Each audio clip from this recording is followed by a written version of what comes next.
Hey guys, Coach Pillowfist here, and I got Coach Lou with me from the Vargas boxing team here with me. And today we're going over 3 reasons why your angles suck. So the first reason is you guys aren't setting up your angles with punches beforehand, right? So if I'm over here and I want to shift the angle over with Lou, some people, you guys just be like, and trying to go to the angle, right? We don't want that because they're gonna see that coming. We want to disguise our angles with some punches first. So what we're gonna do here is we're gonna go 1-1-6, 1-1-6. I'm gonna shift the angle and hit the 3-2.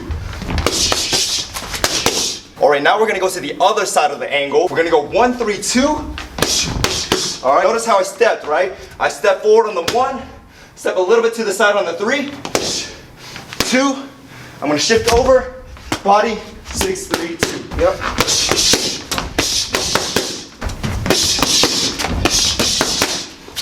Now the second reason why you guys' angles suck is because you guys are kind of skipping to your angle, right? You guys are picking up your feet when you shift. I don't want to pick up my feet and skip like that. I want to let my feet slide, right?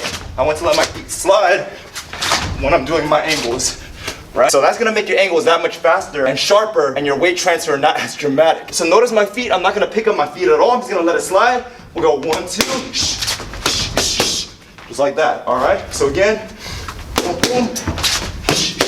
I'm not picking up my feet. I'm just going boom.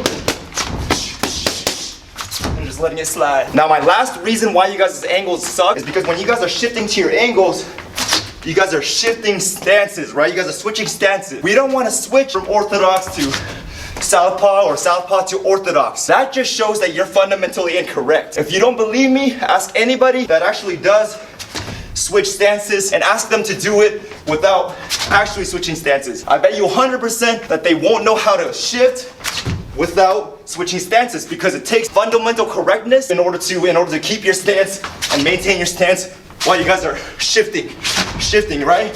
So notice when I'm shifting, boom, I still maintain my stance. Other than that, thank you guys for tuning into that video. If you guys have any questions, please comment down below. Please like, comment, subscribe to the channel, and we'll see you guys in the next one.